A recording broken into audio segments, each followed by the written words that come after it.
accounting, information system, dan yang lainnya. Jadi semua manajemen dibutuhkan. Pengertian manajemen menurut Stoner, sebuah perencanaan, pengorganisasian, memimpin dan mengevaluasi kerja anggota organisasi dan menggunakan semua sumber daya yang ada.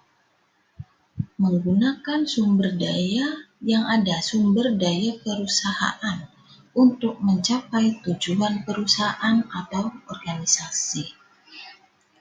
Menurut Terry, manajemen yaitu proses yang khas terdiri dari tindakan perencanaan, perorganisasian, pengarahan, dan pengendalian yang dilakukan untuk menentukan serta mencapai sasaran-sasaran yang telah ditentukan melalui pemanfaatan sumber daya manusia dan sumber-sumber lainnya yang dimiliki oleh perusahaan.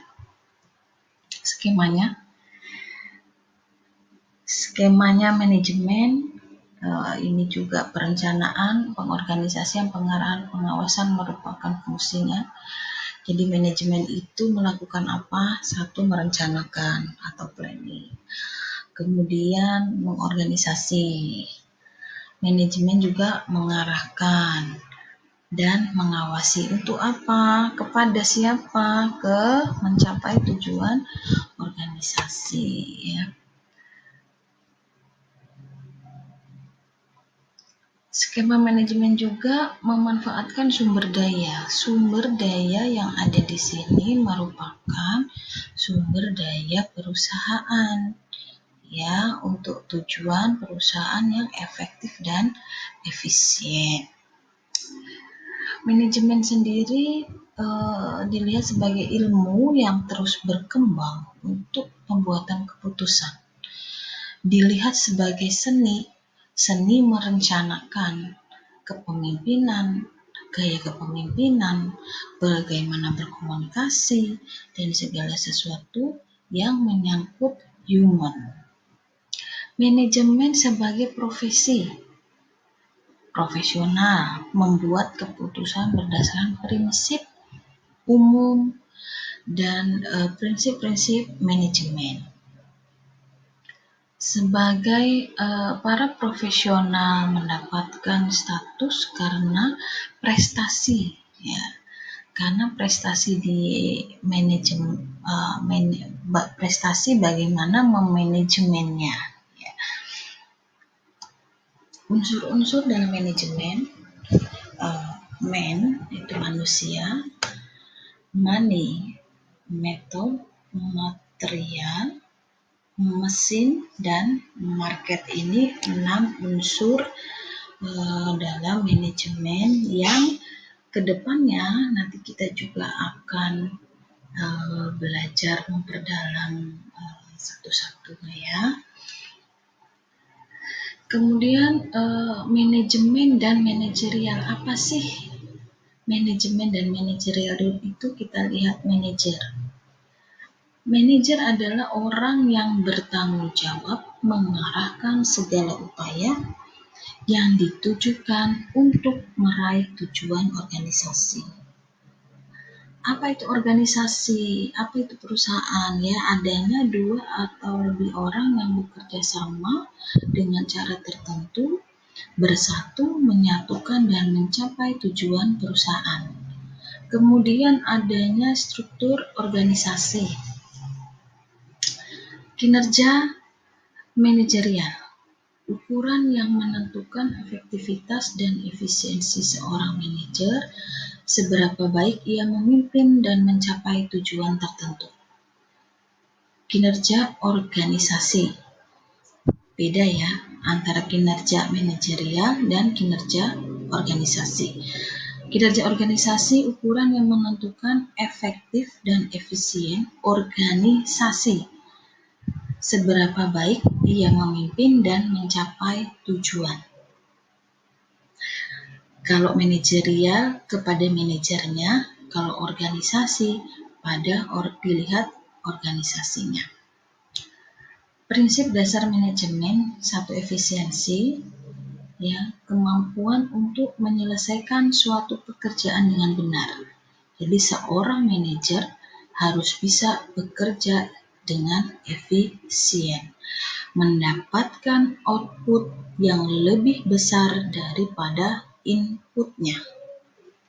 Nah, efektivitas yang kedua merupakan kemampuan memilih tujuan yang tepat, ya, peralatan yang tepat, derajat tingkat pencapaian hasil yang maksimal sesuai dengan yang diharapkan. Nah, manajer yang efektif dapat memilih pekerjaan-pekerjaan tersebut dengan metodenya yang tepat. Jenis-jenis manajemen. Jadi manajemen itu ada jenisnya ada 7. Ada manajemen keuangan, pemasaran, sumber daya manusia, operasi, strategik, pendidikan, dan produksi.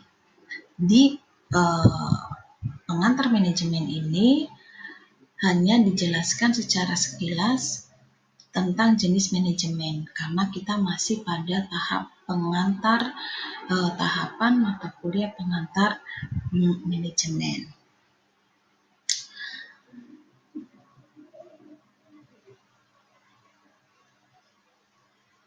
Manajemen keuangan memfokuskan berdasarkan fungsinya untuk memastikan bahwa kegiatan bisnis perusahaan dapat tetap berjalan sesuai dengan target dan biaya yang ekonomis yang sudah dikelola, yang sudah dihitung-hitung oleh perusahaan.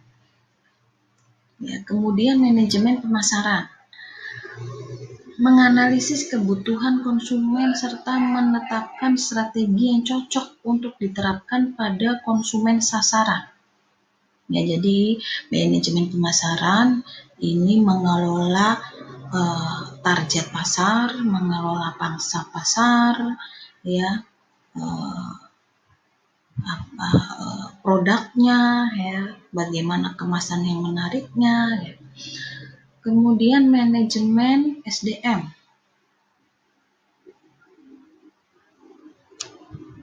Manajemen SDM adalah mengelola sumber daya manusia, artinya para karyawan, ya, kemudian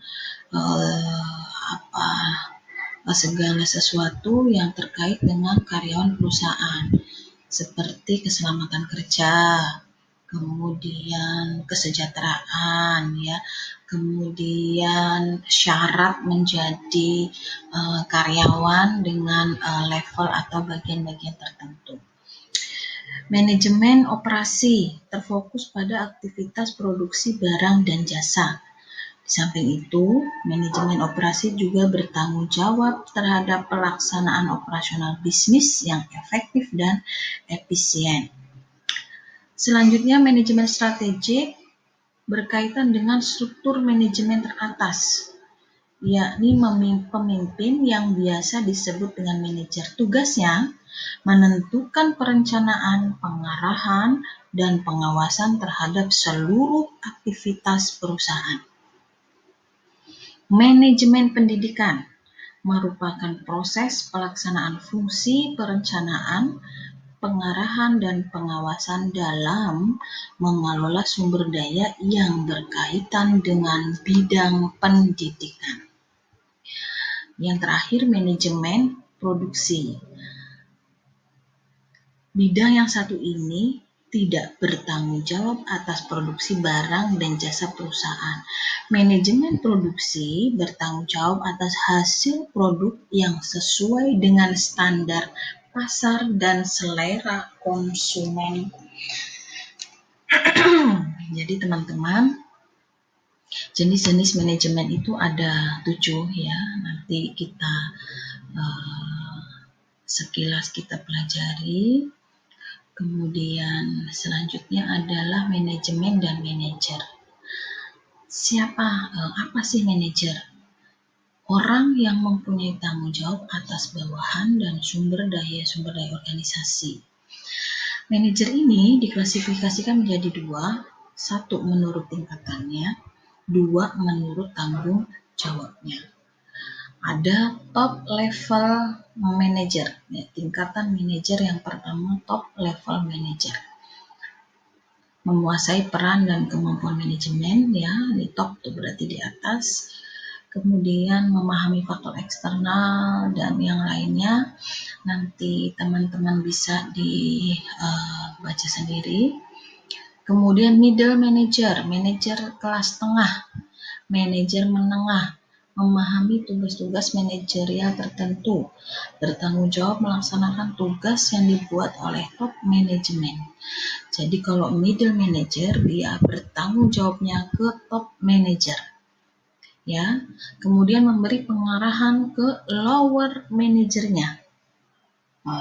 Lower manager, dia akan bertanggung jawab ke middle manager. Manajer fungsional dan umum, ini tadi manajer berdasarkan tanggung jawabnya, ya. Ada manajer fungsional, ada manajer umum. Seorang manajer harus memiliki kemampuan satu secara teknis. Keterampilan teknis ini kemampuan atau pengetahuan untuk menggunakan teknik tertentu dalam melaksanakan tugas atau pekerjaan tertentu. Contoh, kemampuan dan pengetahuan merancang produk, memperbaiki mesin, mengoperasikan mesin. Ya, manajer itu harus tahu dulu. Ya, harus tahu. Kemudian secara konseptual, kemampuan manajer untuk melihat secara keseluruhan organisasi.